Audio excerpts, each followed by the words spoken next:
The void beyond the redoubt of memory was not truly empty. It was a graveyard of light. The photons from dying suns, the last broadcasts of annihilated civilizations, the silent screams of ships lost to the warp, they all passed through this silent, bureaucratic abyss. The redoubt itself was a jagged spire of black rock and adamantium, a forgotten filing cabinet on the edge of the segmentum solar. Its sole occupant was a man who was not a man, a chronicler who was forbidden to chronicle. He was known as the Remembrancer Errant, though he had long forgotten his given name. His skin was parchment stretched over old bones, his eyes milky orbs that saw not the present, but the relentless, invasive past. His chambers were stacked high with data slates, purity-sealed scroll cases, and crystalline memory phylacteries that hummed with trapped pain. He was the Imperium's sign eater. His duty was to consume every record deemed too dangerous, too destabilizing, too true for mortal comprehension. He read so that others might forget. Today, the servitor delivered a crate marked with the sigil of the Ordo Historia. It was unremarkable, save for the dust that clung to it, dust that smelled of age, of ozone, and of a specific, acidic fear. With fingers like brittle twigs, he broke the seal. Inside, nestled in moldering stasis foam, was a simple, unadorned data slate of a pattern not used since the late Great Crusade. Its activation rune was a stylized R, the symbol of the Remembrancer Order. He connected it to his own sanctified terminals, the cleansing firewalls and cognitive dampeners humming to life around him. They were not to protect the slate from the redoubt. They were to protect the redoubt from what was on the slate. He initiated playback. A face flickered into being, hazed with static. A woman, her features sharp with intelligence, and a profound bone-deep exhaustion. She wore the simple robes of a iter historial documentarian, but her eyes were those of a soldier who has seen the front line of truth. Log, designation, Althea Vectress, personal record, supplemental to official submission 88,976 theta regarding the compliance of the world designated 97-4, locally Viridia. This is not for the archives. This is for the void, for anyone who might find this, in some future, that may still have a place for unvarnished fact. I have borne witness to the machinery of our glorious crusade. I have documented its heroes, its wonders. Today, I documented its exhaust. The image shuddered, replaced by grainy, handheld picked footage. A world of lush emerald forests and gentle blue rivers. Not a paradise, but a living, breathing world. Then, the perspective shifted to a ridge overlooking a vast valley. The majestic, terrifying form of an Imperial Army Stormlord tank was parked atop a hill, its cannon silent. Below, in the valley, was not a battlefield, but a farm complex. The last Viridians, Althea's voice whispered, a commentary of horror. They surrendered unconditionally. Their world was compliant, but their genetic stock was deemed inconvenient. A latent psychic echo, a susceptibility to a xeno strain of fungal spore that died out millennia ago. A theoretical future risk. The order came from the Crusade's high command, not extermination. Efficacious reallocation. On the slate, figures in the stark, gray environmental suits of the Imperial Army's Logistics Corps moved with methodical efficiency. They were not fighting, they were processing. Viridian men, women, and children, docile, confused, were being led from their homes in neat lines, not to transports. Two large, industrial-grade atmospheric processors that had been dropped from orbit. The processors were not set to cleanse. They were set to render. They are being converted into protein slurry and mineral supplements. Althea's voice was flat, dead. To feed the very army garrison that will occupy their world. To fuel the next compliance. Efficiency, purity. There is no malice in the soldiers' actions. They read the orders. They see the logic. A problematic biology is being recycled into useful material. The circle of imperial truth, they call it. I see no truth. I see only a circle of consumption, where the future devours the past to fuel its own endless, hungry march. The Remembrancer, Errant watched. his ancient heart a slow, cold drum in his chest. This was not the heroism of the Astropathica Bellicosa. This was the quiet, administrative horror that made the heroism possible. The buried lie was not a dramatic secret, but a simple, terrible equation. For the Imperium to live, entire worlds had to become not just subjects, but fuel. The picked footage dissolved back to Althea Vectress's face in her dimly lit quarters aboard the transport ship Dogma's Price.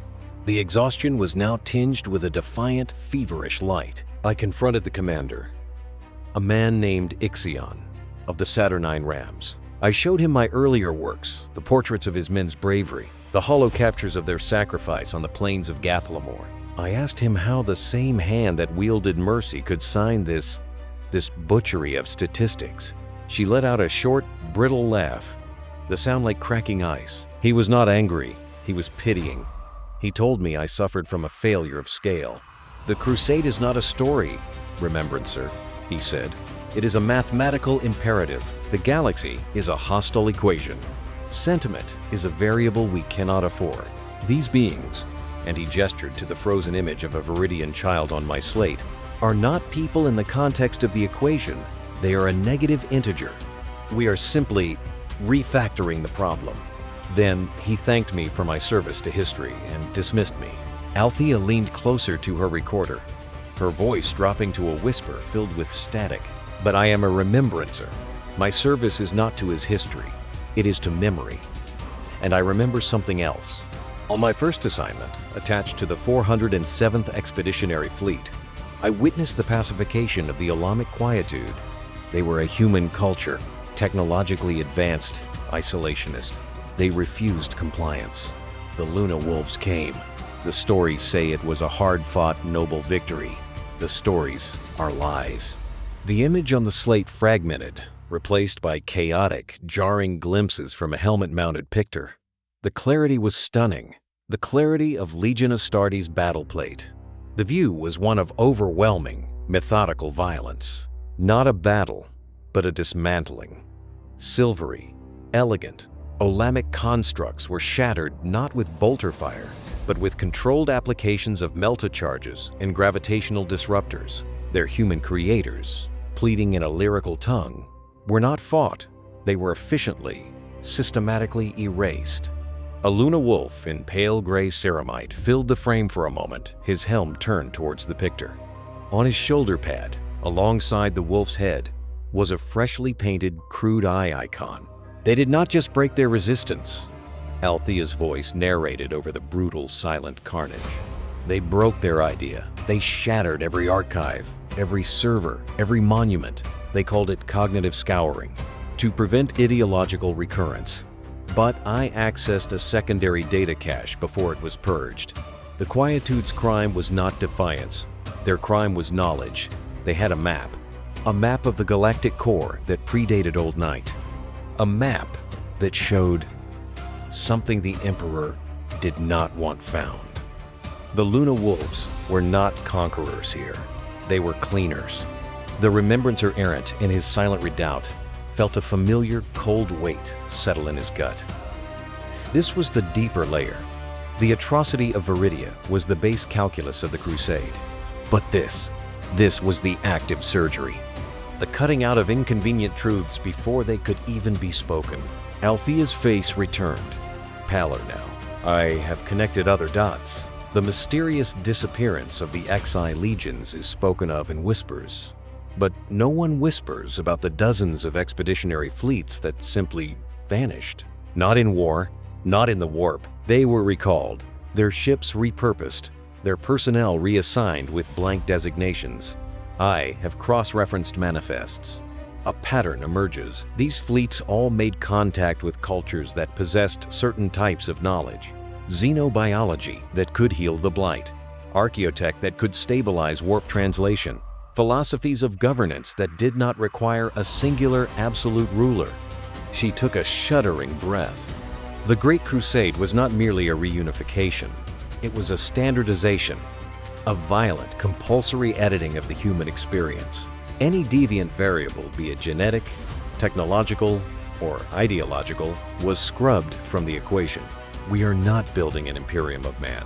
We are constructing a machine, and humanity is being hammered into its standardized, interchangeable components. The broken, the unique, the differently shaped are not defeated enemies. They are scrap, to be melted down in the furnace of unity. She looked directly out of the slate, her gaze piercing the millennia, finding the errant's milky eyes. Whoever you are, if you are hearing this, know this. Horus's betrayal did not poison a pure dream. It was a symptom of the dream's original foundational rot. The heresy was not the beginning of the lie. It was the lie, ripened and finally revealed. The Emperor.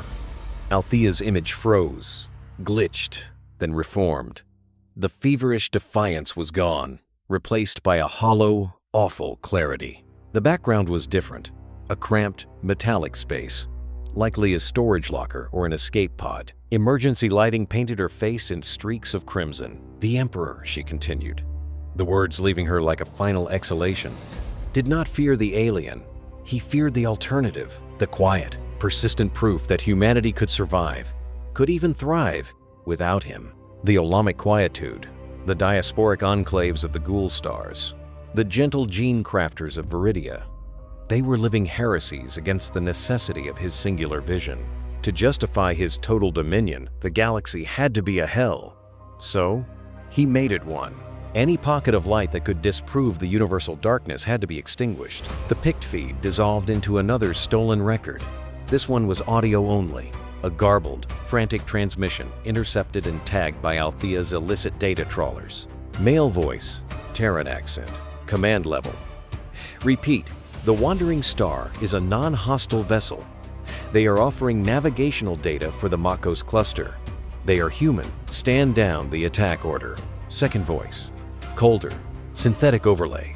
A legionary? Compliance Directive Theta 97 is absolute. Culture exhibits decentralized, individuated governance. Presents risk of ideological contagion. You are ordered to clear the engagement zone, Army Commander. Legion forces will handle purification. Male voice. By the throne, their children on some of those ships. Second voice. The seat of a heresy is still a heresy. The Emperor's mercy is comprehensive. There will be no further warnings. A burst of static. Then the shriek of tearing metal and the unmistakable final thunder of cyclonic torpedoes. Then, silence. Althea's voice returned, softer. That was the diaspora of the Wandering Star. 70,000 souls, seeking a home away from old night's tyranny. Their crime was wishing to be left alone.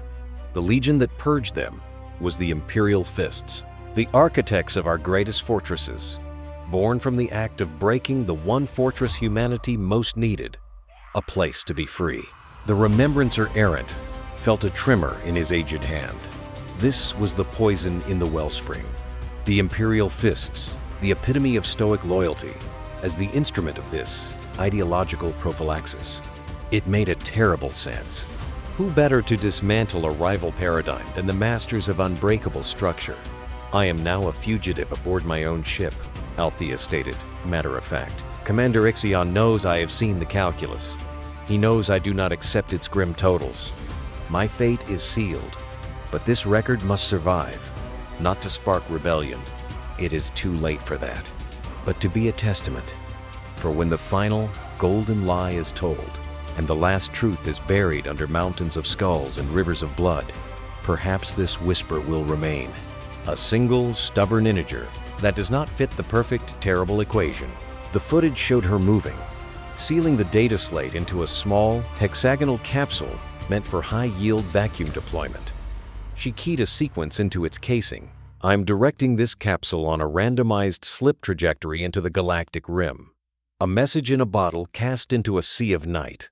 Perhaps it will be found, perhaps it will be understood, or perhaps it will simply be a tiny, hard fragment of what was, against the monolithic, grinding weight of what will be.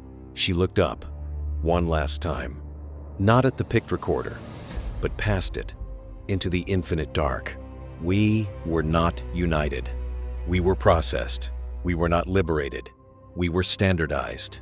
And the scream of a galaxy being forced into a single grim shape That scream is the true sound of the Great Crusade. Remember the scream? The recording ended. In the profound silence of the redoubt of memory, the remembrancer errant slowly disconnected the ancient slate. The servitor waited, its sanitizing tools humming. The protocol was clear. The data was to be ingested, its emotional and historical toxins neutralized by his specialized conditioning, the empty shell then crushed to atomic dust. He stared at the blank surface of his terminal. In his mind's eye, he saw not just Althea's face, but a million others, the silent, processed faces of Viridia, the shattered philosophers of the Quietude, the lost children of the wandering star. He saw the mountain of data slates around him, each one a tomb for a truth, a mausoleum for a memory the Imperium could not bear. His purpose was to forget on behalf of humanity, but Althea Vectress, in her final, desperate act, had given him a memory so perfectly horrific, so foundational in its tragedy, that his conditioned mind could not dissolve it. It was a splinter in the soul of the machine. He did not send the slate to the crusher. Instead, with fingers that felt both ancient and newborn, he accessed a secondary system, a hidden archaic cogitator line, a ghost in the redoubt's own machine spirit. It was a line with one destination: the private astropathic choir of a single, reclusive imperial lord, a man who was known to ask questions even the Ordo Historia feared. He fed the raw, unsanitized data of Althea Vectress's final log into the stream. He attached no commentary, no analysis, just the scream as she had asked. As the last byte vanished into the etheric pathways, the servitor whirred inquiringly. The remembrancer errant looked at the empty space where the crate had been. The buried lie was no longer buried, it was in transit. He turned to the next crate in the endless queue. The work of forgetting would continue. But now, for the first time in centuries, he remembered. The ghost transmission bled into the etheric tides, a needle of corrosive truth in a sea of sanctioned psionic noise. It did not travel far in the conventional sense.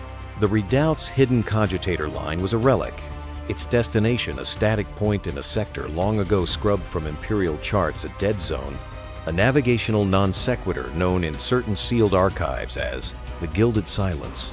Here, orbiting a listless brown dwarf, was the Scriptorium of Inns. It was not a fortress, nor a monastery, but a vast, silent library ship, its hull etched with formulae for entropy and oblivion. Its master was Malcador, the Sigillite's final, forgotten apprentice. A man who had traded a seat on the Senatorum Imperialis for the pursuit of one question: what histories does a galaxy build upon when its foundations are graves? He was known as the Lord of Quietus. His body was sustained by a whispering life support throne, his mind a lattice of interstitial cogitators and forbidden mnemonic arts. He received the remembrancer errant's transmission not as data, but as a psychic echo, a sharp, sour note in the scriptorium's permanent hymn to the forgotten. Althea Vectress's words, her stolen pics, her damning evidence, unfolded within his consciousness.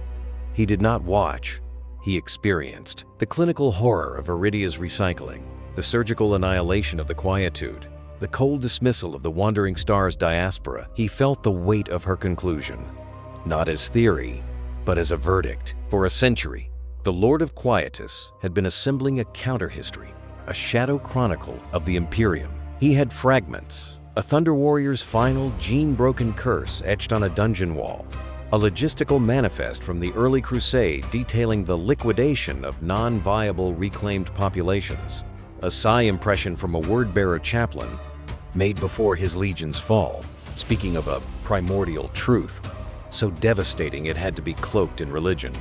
Althea's record was the keystone. It was not the grand tragedy of a fallen Primarch, but the slow, grinding tragedy of a butchered ideal. It gave context to the fragments. The Great Crusade's engine was not fueled by noble purpose alone, but by a ruthless culling of possibility. Unity was not a triumph of diplomacy or shared dream.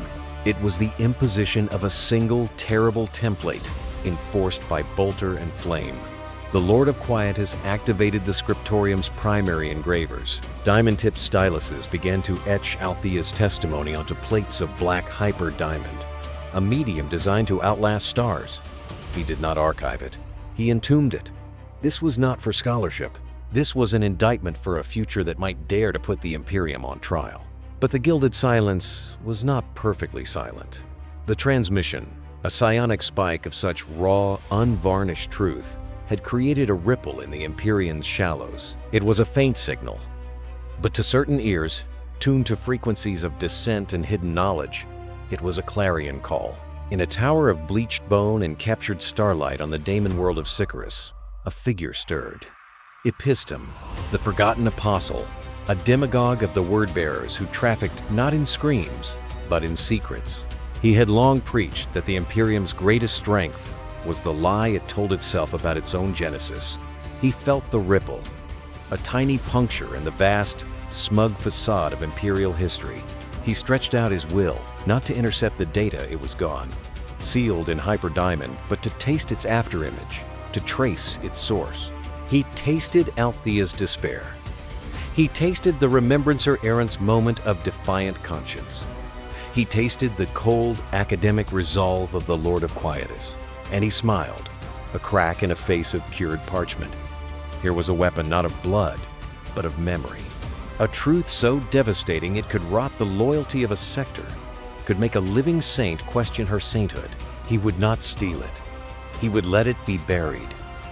Let the Lord of Quietus complete his tomb for truth. And then, when the time was cosmically right, he would guide a hungry inquisitor, a doubting chapter master, a desperate imperial governor to its resting place. He would let the Imperium discover its own foundational sin, exhumed by its own seekers of knowledge. The heresy that grew from that seed would be far more potent, far more delicious than any he could preach.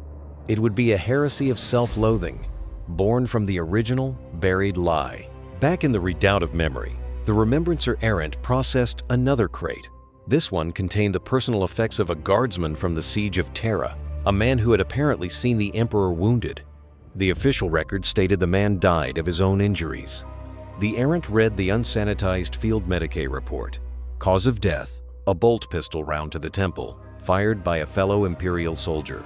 The label read, Prevention of Traumatic Iconoclasm. End of quote. He filed the report, digesting its horror as he had done with 10,000 others. But the process was different now.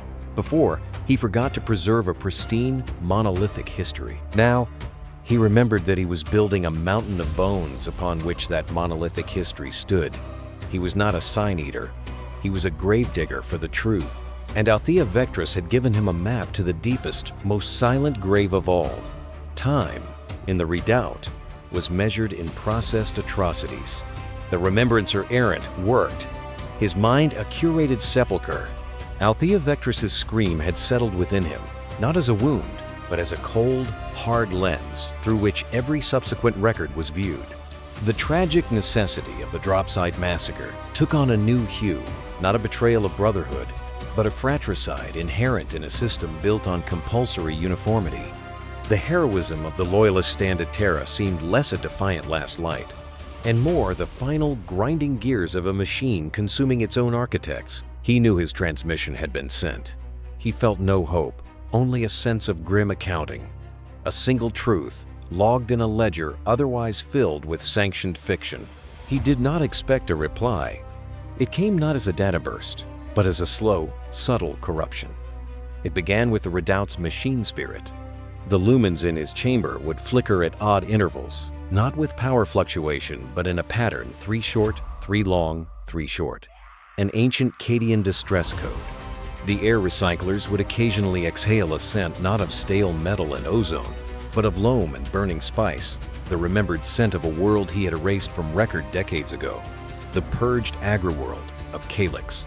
The servitor assigned to him began to stutter in its movements, its monotask programming glitching. One day, instead of delivering a crate, it presented him with a single sheet of plastic, blank save for a line of perfect, elegant script that was not in any Imperial data font. The Gardener of Worms tins his plot. The Lord of Quietus. The message was a confirmation and a warning. The corruption deepened. The next crate he opened did not contain data slates. It held a simple, unadorned book, its pages real parchment, its binding worn leather. It was titled, in plain Gothic, The Logistical Imperative, A Treatise on Resource Reallocation During Compliance, Volume 12. It looked dry, administrative, perfectly benign. But when he opened it, the text was not about promethium yields or ammunition quotas.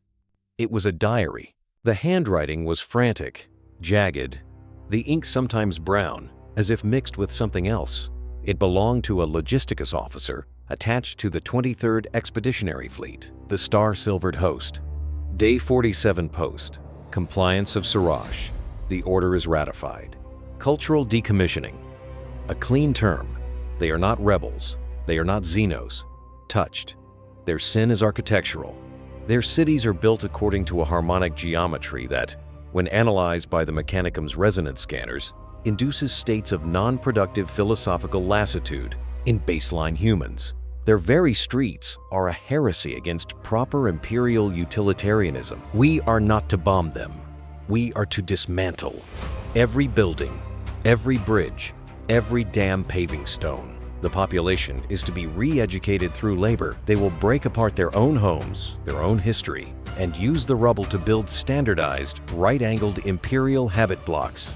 The Adjutant General says it is a mercy. We are not killing the body, we are curing the mind. I oversaw the demolition of the Symphony Hall today. An old man, the architect's grandson, played a final discordant note on a pipe instrument as the charges blew. He smiled as the walls fell. Was that the lassitude? Or was it the final perfect understanding of our terrible purpose? Asterisk. The errant turned the page. The entries grew sparser, bleaker. Asterisk. Day 112. The re-education is failing. The Siroshi do not build the new hab blocks with the required efficiency. They incorporate hidden curves, subtle asymmetries. The overseers are using shock prods more frequently. The Adjutant General has authorized a shift to pattern gamma nutrient paste. It induces docility, but also a loss of fine motor control. A fitting irony. We break their spirit to make them build, then drug them so they cannot build well. The equation balances. Asterisk. Asterisk. Day 200. I have been transferred. My replacement is a junior officer, freshly breveted. He sees only the quotas. He will do well. I dream of harmonic curves. I dream of the old man's smile. I requested a mind scrub. It was denied. My perspective is valuable for future operations. I am a tool that has been used to break a beautiful thing, and I am kept sharp so I may break again. Asterisk. The diary ended there. The Remembrancer Errant closed the book. This was not a grand Legion-level atrocity. This was the banality of the evil. The slow, soul-crushing violence of bureaucracy wielded like a scalpel. It was the truth behind the imperial truth. Not just the imposition of a new reality, but the systematic, brick-by-brick destruction of any other reality. The ghost in his machine spirit was showing him the connective tissue. Althea had shown him the policy. This diary showed him the practice. The Great Crusade was not a wave of liberation washing over the galaxy. It was a slow-acting acid, dissolving the unique, the complex, the beautiful, and leaving behind only the sterile, uniform residue of the imperial ideal. He placed the diary not with the items to be digested and forgotten, but on a solitary shelf beside his terminal, a second monument. The Redoubt of Memory was becoming a museum of the damned, curated by a single, penitent ghost. That night, in the half-sleep his vat-grown body occasionally required, he had a vision. Not a dream, but a psychic intrusion, faint but deliberate. He saw the Scriptorium of Ends, a sliver of obsidian against the void. He saw the Lord of Quietus, a wizened figure in a nest of cables, his fingers tracing the newly etched hyper-diamond plates that held Althea's testament. And he saw, like a shadow at the edge of the vision, another presence, a hungry, patient stillness, tasting the edges of the secret from a universe away. A presence that rejoiced not in the truth, but in the catastrophic despair its revelation would bring. The vision shattered. The Remembrancer Errant awoke, the taste of ashes and wormwood in his mouth. The work was not done. The lie was not just buried. It was a seed. And now, forces were gathering around it, some to preserve it as a warning, others to cultivate its growth into a new, more virulent form of chaos. He looked at the next crate in the endless queue. It bore the mark of the Imperial fists from the period just after the Heresy. It was labeled Post-Siege Debriefing, Civilian Morale, and the Necessity of Controlled Narrative. He opened it. The work of remembering continued. The crate from the Imperial fists did not contain scrolls or slates. It held a single spherical resonator node, the kind used for recording mass voxcasts or public address systems. It was cold to the touch, its activation rune worn smooth. When the Remembrancer errant engaged it, the chamber filled not with images, but with sound. A vast oceanic sound of human despair, tightly controlled. It was the sound of the Imperium's victory. Attention, all citizens of the Segmentum Solar. The anarchy is ended. The traitor is broken. Your Emperor, though wounded in the final glorious act of shielding you from the Archfiend, remains your eternal guardian. The palace walls stand. Terra endures. The voice was that of a high-ranking officio prefectus announcer, tone perfectly balanced between somber authority and triumphant resolve. But beneath the polished oratory, embedded in the very audio substrate, were other sounds. The errant's enhanced auditory processors, tuned by a lifetime of listening for subtext, isolated them. The distant tectonic shudder of ongoing void bombardments on the far side of the planet, the ragged, off-microphone breathing of the announcer himself, a breath hitch that spoke of pain or terror, the faint, almost subliminal echo of a woman wailing, abruptly cut off as if by a slamming door. The period of reconstruction begins now. Compliance with the newly established curfew is mandatory. Rationing schedules will be posted by your local arbitrators. Report any individuals speaking of visions, miracles, or alternative histories to your enforcers immediately. These are trauma-induced delusions, or worse, seeds of lingering heresy. Your suffering is noted. Your sacrifice is honored. Your continued obedience is required. Then a shift. A different, drier voice. This one labeled in the data stream as a tactical morale officer of the Imperial Fists. Asterisk, log supplement. Day 14, post-siege. The controlled narrative protocol is effective but strained. Civilian populations in the lower hive, particularly those who witness direct demonic incursion, exhibit a problematic interpretive flexibility. They are not celebrating liberation. They are venerating the sites of the worst fighting as shrines. They are calling the phosphor scars on the palace walls the Emperor's tears. They are crafting heresy from our fortifications. Recommendation: increase the dosage of the anxiolytic in the water supply. Accelerate the Reclamation of Memory project, the physical removal of battle-damaged landmarks, and their replacement with standardized inspirational statuary. We must not just rebuild the city. We must rebuild the perception of the victory. A clean, righteous narrative is the foundation of the next wall. Asterisk. The recording ended. The silence in the redoubt was heavier than before. This was the birth of the Imperial Creed, not in a moment of revelation, but as a bureaucratic imperative. Faith was not allowed to blossom. It was engineered, pruned, and directed as a tool for social control. The horror of the heresy was being chemically and architecturally sanitized into a palatable myth. The truth, the terror, the chaos, the sense of a universe fundamentally broken was being memory-holed alongside the atrocities of the Crusade.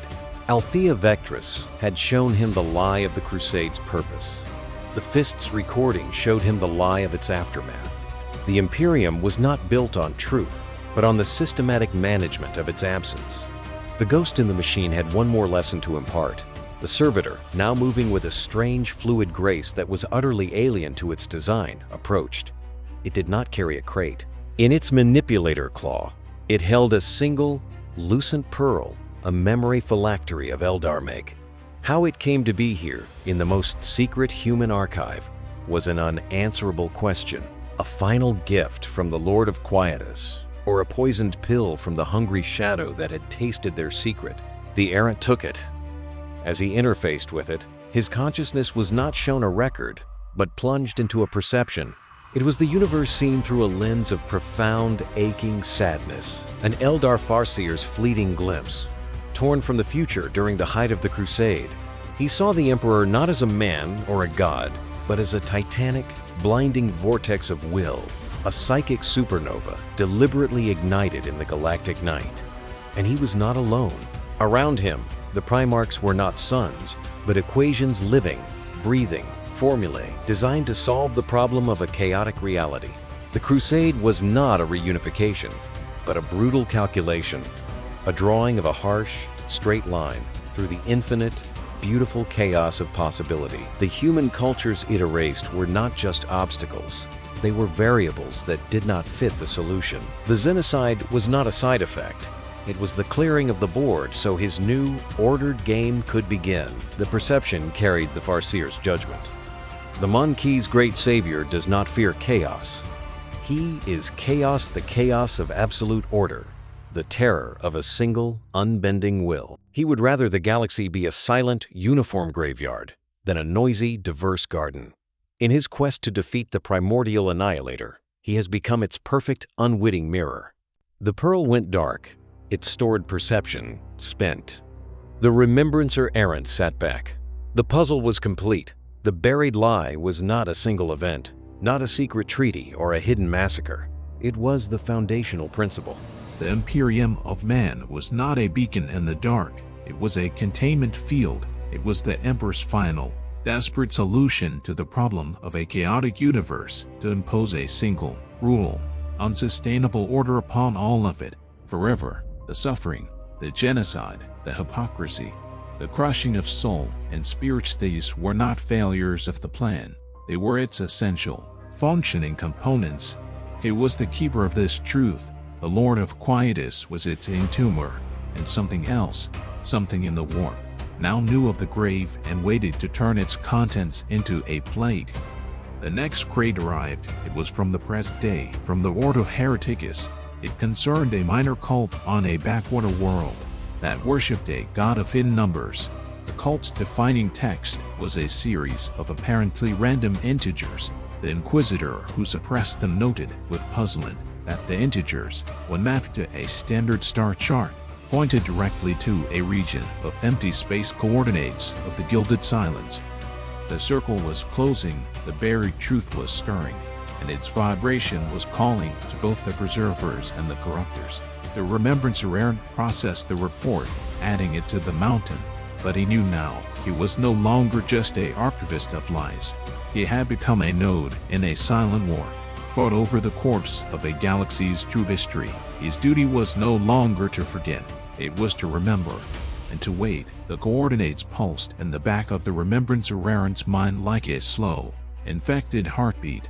The cult of the god of hidden numbers was not an accident. It was a sigma psychic echo of the buried truth, reverberating back through the fabric of reality, seeding madness in fragile minds. The Lord of Quietus had buried the corpse of history too shallowly. The set was escaping. He worked on, a ghost in a machine of ghosts, but the work had changed. Every report of suppressed heresy, every record of ideological purification, was now cross-referenced against the silent, terrible thesis in Nauhelm. The pattern was everywhere. The Imperium was not an organism fighting disease. It was a body, violently rejecting any part of itself that was not identical to the whole. The cancer was its own immune response. The ghost in his machine spirit grew bolder. One morning, his entire bank of terminals flickered to life simultaneously, displaying not Thea, but a single, looping image, the stylizer of the remembrancer order, but inverted and weeping tarnished silver. Beneath it, a line of text scrolled, not in code, but in plain, desperate low Gothic. It made us forget so we could be remade. What were we before the forge? It was a cry from the dark, a question hurled at the keeper of graves. The errant had no answer. His memory, vast as it was, held only the records of the forgetting. What humanity was before the Emperor's great, terrible refactoring was lost, not just destroyed, but meticulously remembered. The pressure and the redoubt became palpable, a psychic tinnitus of impending revelation, He knew he was being watched from both sides of the veil. The patient hunger from the warp had grown sharper, more focused. It was no longer just tasting, it was triangulating. And the Lord of Quietus, sensing the gaze upon his tomb, would be enacting final protocols.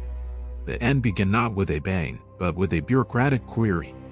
A priority astropathic missive, sealed with the sigil of the Ordo Historia itself, manifested on his primary screen. It was a demand for audit. A high-grade Inquisitor Lord of the Ordo, one Valdorius Gent, was investigating mnemonic contamination vectors and required a full transactional log of the redoubt's intake. For the last standard century, the request was routine in wording, chilling in its timing. Gent was known, a zealot for the pure. Official narrative, a man who believed history was a weapon to be kept sharp and single-edged. He did not ask for audits. He conducted purges. The errand understood. The hungry shadow had guided Gent's gaze here, not to discover the truth, but to trigger the system's immune response that'll have the Imperium itself sterilize the wound before it could fester. It was a move of exquisite, cruel irony. He had hours, perhaps less, before a team of Gent-sanctioned blanks and tech adepts would breach the Redoubt's solitude. His life was forfeit. That was irrelevant. The Museum of the Damned would be dismantled, its contents fed into the sun. Althea's scream, the Logisticus officer's despair, the Fist's clinical, irrational would be rendered into harmless cosmic static. But the coordinates, the location of the scriptorium of Vans, that was the prize that could not fall to Gent, nor could it be left for the hungry thing in the warp to eventually unearth.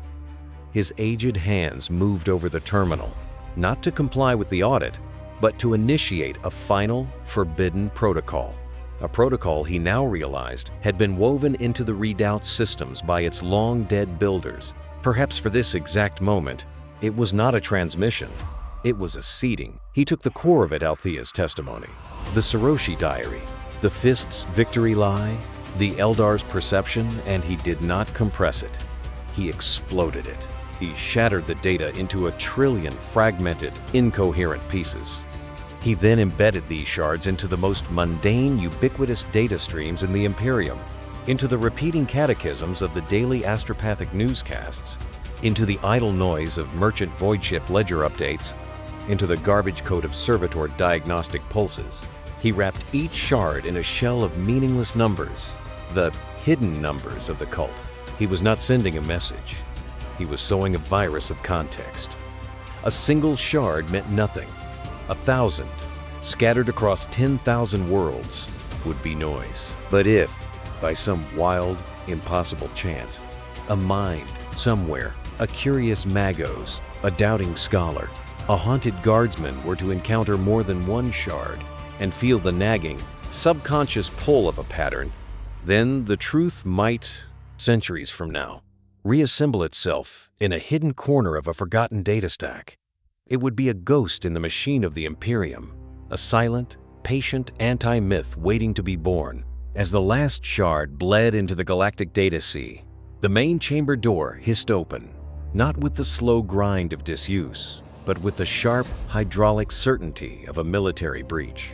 Figures stood silhouetted in the doorway, hulking shapes in powered armor draped in black, their helms featureless slabs the Ordo's own, the Heteran Inquisitorial Guard. Among them, a smaller, leaner figure in austere robes, his presence annulled in the world song Inquisitor Lord Valdorius Gent. The Remembrancer errant did not turn from his terminal. On the main screen, the audit compliance request still glowed. "You are out of protocol, Remembrancer." Gent's voice was dry, like dust crumbling from a bone. The log. Now, the errant finally turned. His milky eyes seemed to look through the Inquisitor, past him, to the hungry void beyond. "The log is incomplete," the errant said, his voice the rustle of dead leaves. "It always has been. You are here to delete a footnote, Inquisitor, but the story is already in the margins." Gent's expression did not change. He raised a hand, and a Heteran guard leveled a massive plasma pistol. "Heretical abstraction. The only story is the Emperor's. Your purpose was to clean the pages, not scribble in them. Your purpose is ended." The Remembrancer errant smiled, a thin crack in his parchment face. He thought of Althea Vectress, launching her truth into the void. He had done the same, but inward, into the very bloodstream of the beast. No, he whispered, more to himself than to his executioner. My purpose just changed. I was the keeper of the lie. Now, I am the sower of the doubt. The world turned to white, to heat, to nothing. In the gilded silence, the Lord of Quietus felt the Remembrancer errant's flame snuff out. He felt the inquisitorial boot upon the neck of memory, and he knew the next step.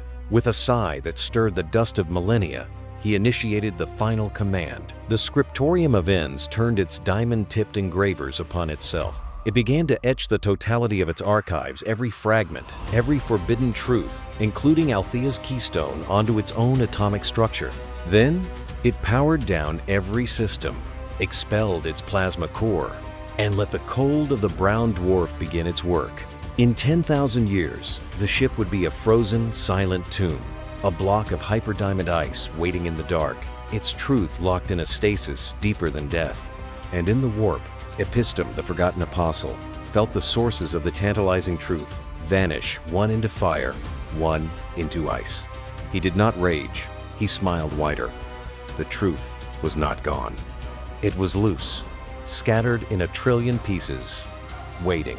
His agents, his cults, his whispers would now have a new, divine purpose: to find the shards, to piece the horror back together, not to reveal it to the Imperium, but to offer it, like a poisoned chalice, to those whose faith was already cracked. The buried lie was now a ghost in the shell of history, and ghosts, in the grim darkness of the far future, are the only things that truly endure. The silence in the gilded silence was absolute. The Scriptorium of Ends hung in the eternal twilight of the brown dwarf's pull, a fossilized tear in the void. Within, the Lord of Quietus was a statue woven into his throne, his biological functions slowed to a near stop, his mind a dim ember banked beneath mountains of cold data. The ship was a closed circuit, a perfect Ouroboros of forbidden knowledge. It was safe. It was dead. Yet the universe is not sterile. The data shards sown by the Remembrancer errant, the fragmented, ghostly anti-history, began their slow migration through the Imperial datascape. They were inert, harmless, but they were also wrong. They were mathematical grit in the perfectly oiled machine of Imperial truth. One shard, embedded in a shipping manifest for processed corpse starch to the front lines of the Crusade War, was flagged by a bored and peculiarly intuitive minor adept on Hydrofer. The string of hidden numbers appended to the tonnage didn't match any known liturgical cipher. He ran a low-level cross-reference. It matched nothing in his local databanks, but his query, sent through the Noospheric network, silently brushed against another shard, this one buried in a hymnal transmission broadcast to the Cathedral of the Emperor Ascendant on Horus. The two fragments, brought into unconscious proximity by the adept's query, resonated. A third shard, lying dormant in a servitor's defragmentation subroutine on a distant agri-world, twitched. No truth was revealed. No damning narrative emerged. Instead, a feeling propagated along the data tide, a subliminal sense of cognitive dissonance, a vague, nagging unease that the numbers of the world did not add up to the story it told. This was the virus. Not a heresy to be shouted, but a glitch in the perception of reality itself. The feeling found fertile ground in the already cracked. On the hive world of Varangantua, a disgraced ex-Arbites named Kalen, who had seen too many necessary evils up close, awoke from a data-sleep fugue with a single, inexplicable phrase in his mind. The Gardener of Worms. He did not know what it meant. It felt like a key to a lock he couldn't see. On the Forge world of Ryza, a heretic Magos, exiled to a data morgue, tasked with expunging corrupted logic ghosts, found a cluster of the numerical fragments. To her, they were not nonsense. They were a stunningly elegant, non-standard encryption pattern. A pattern that pointed away from the Omnissiah's sacred geometries. The heresy was in the math. She began to collect them, obsessively, a squirrel hoarding poison nuts, And in the rotting underhive of Necromunda, a nameless psychic void-born child whose mind was a raw wound open to the static of the universe started drawing the same symbol over and over in the filth, an inverted, weeping R. The other dome rats feared her. They called her the Ghost Whisperer. The shards were doing their work. They were not building a counter-history. They were assembling an audience for one, a scattered, desperate, broken congregation, waiting for a gospel they could not yet read. This subtle corrosion did not go entirely unnoticed. Inquisitor Lord Valdorius Ghent, having purified the redoubt of memory with plasma and mind wipe, felt a lingering irregularity. The audit of the Errant's final logs showed a massive, anomalous data dump just prior to termination. The data was gibberish, seeded into open channels. His tech adepts assured him it was a final, futile act of sabotage, a release of corrupted memory toxins. But Ghent was a hunter of patterns, and the distribution of the gibberish was too perfect, too wide.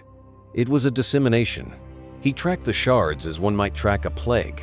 He saw them touch Varangantua, Ryza, Necromunda. He saw the nascent, disconnected curiosities they sparked. This was not an attack. It was an infection, a mimetic virus designed to create receptacles for a truth yet to come. His conclusion was grimly logical. The Remembrancer, Errant, had been a pawn. This was the work of a larger, hidden agency, likely Alpha Legion, or a surviving shard of the Horushian Heresy. Its goal, to soften the Imperium's ideological immune system for a future, crippling blow. He mobilized his resources. The Adept on Hydrafor was transferred to a penal asteroid for numerological deviancy. The Heretic Magos on Ryza found her data morgue flooded with phosphex, her collection erased. The Void-born child on Necromunda was taken by Ghent's agents in the night, destined for a quiet, soul-binding or a quieter death. Ghent believed he was cutting out a cancer. In reality, he was proving Althea Vectress's thesis with every action. The Imperium could not tolerate the differently shaped thought, the anomalous integer. His ruthless efficiency was the living embodiment of the buried lie. But one shard evaded him. The first shard, the origin point, the raw, unedited final log of Althea Vectress, entombed in the heart of the scriptorium of Ends. The coordinates were lost. The ship hidden behind layers of dead history and psychic silence. Ghent could hunt the echoes, but he could not find the bell.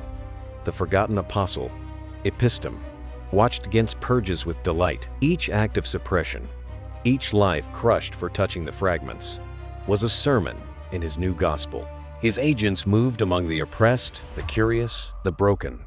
They did not preach the truth. They asked questions. Why did they take the child? What was in those numbers they burned? Who is the gardener?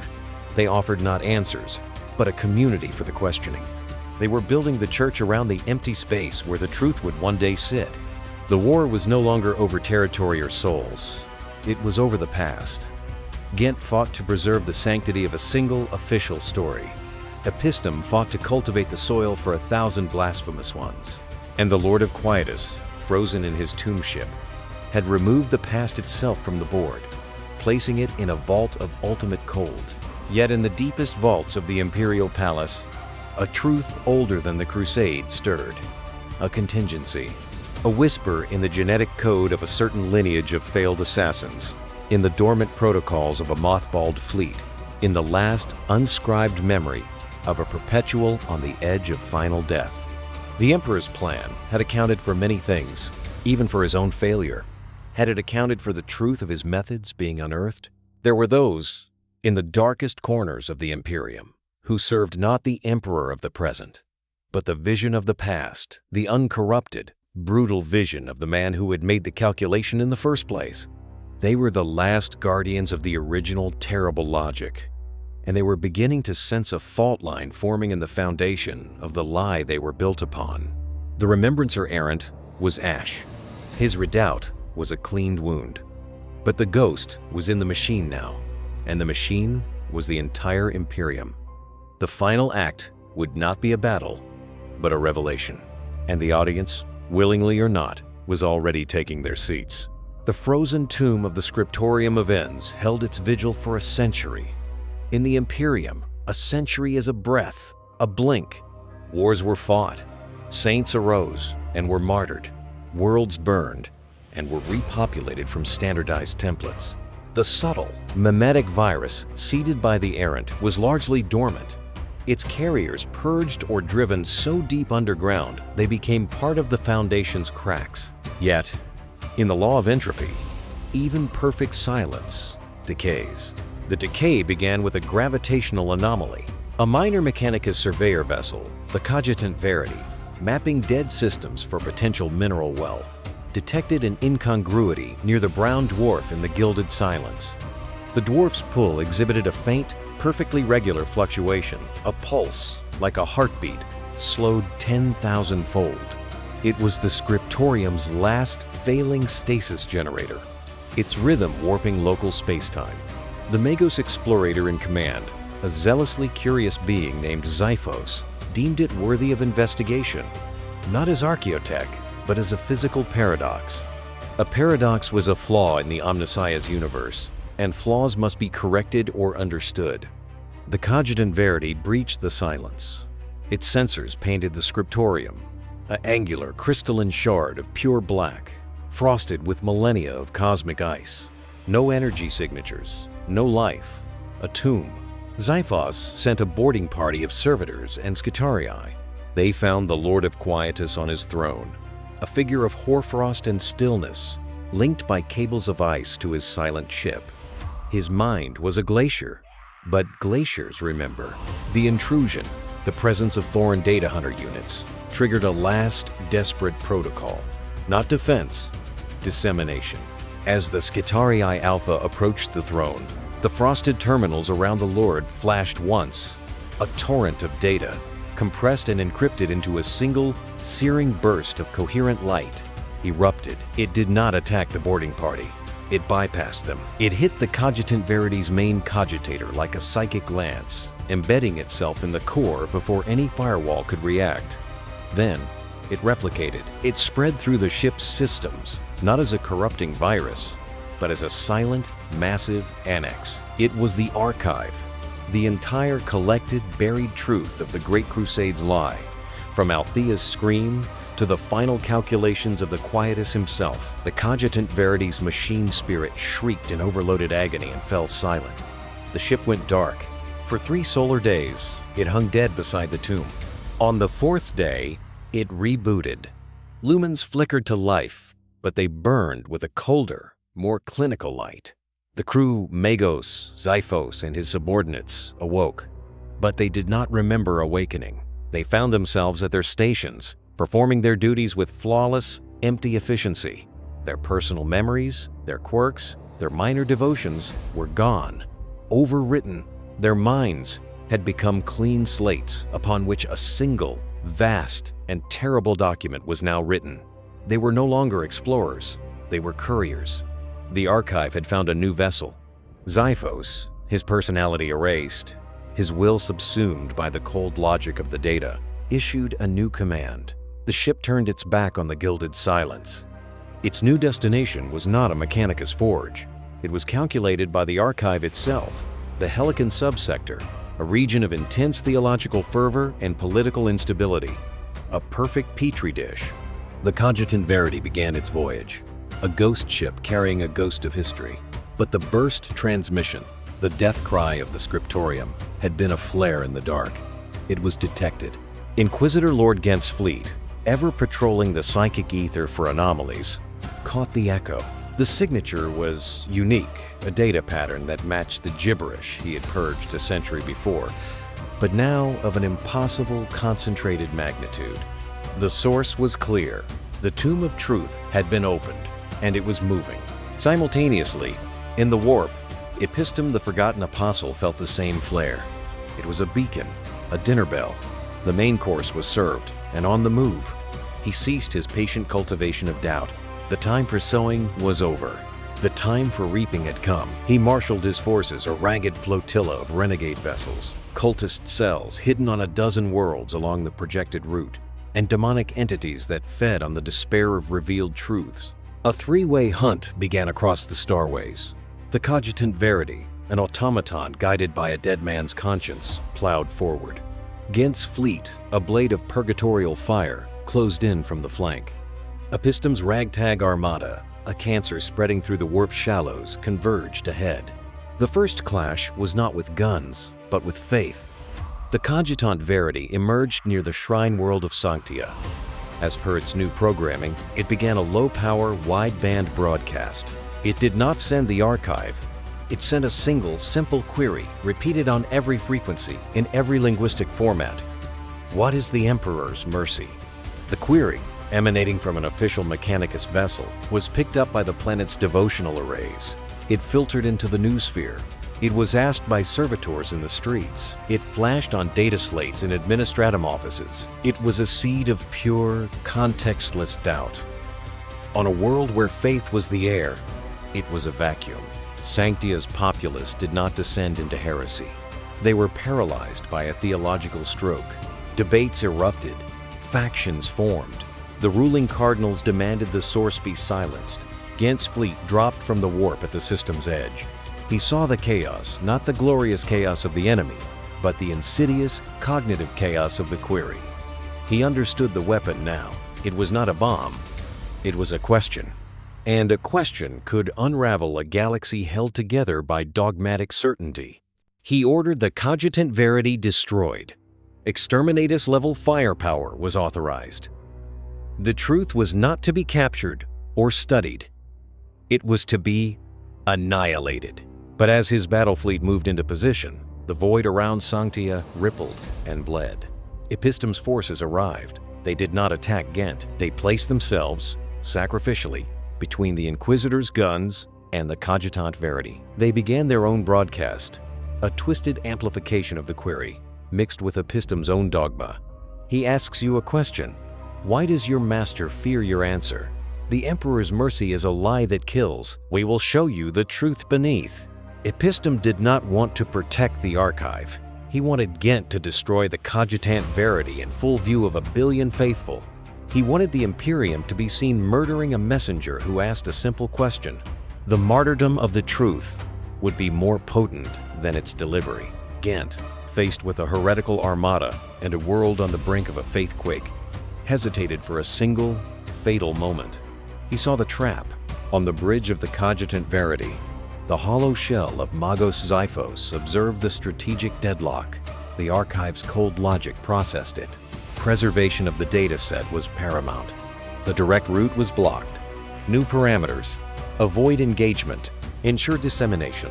The cogitant Verity's engines, pushed beyond safety limits by the archive's ruthless calculus, flared.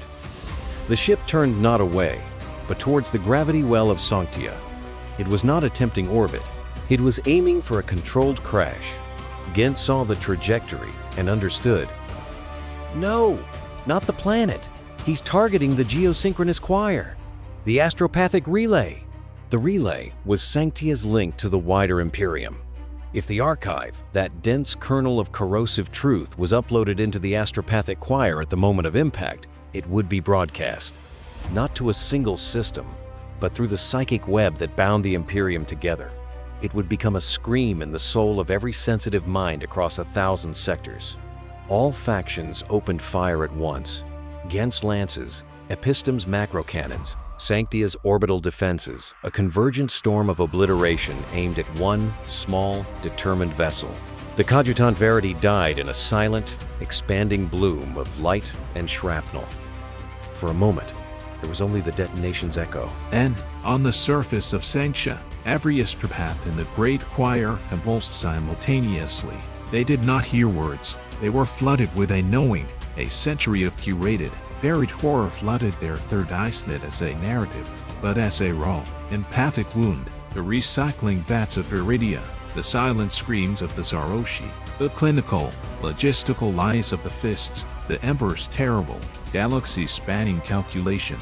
1,000 throats tore open as one, not in a scream, but in a single, shattered, silent exhalation of absolute, world-breaking despair. The Ascension beacon, a pillar of psychic faith for millennia, flickered and went dark. The silence of the sanctioned beacon was louder than any war. It was a hole torn in the psychic firmament, a sudden, local deafness in the course of the Astronomicon. For a subsector that navigated by faith, it was the first note of a silent scream. The physical damage was catastrophic, but containable. The cogitant verity was atoms, epistems flotilla. Its purpose served, dissolved back into the warp, its master savoring the psychic backblast of anguish. Inquisitor Lord Gensfleet imposed a crushing quarantine, executing any citizen who showed signs of the knowing sickness.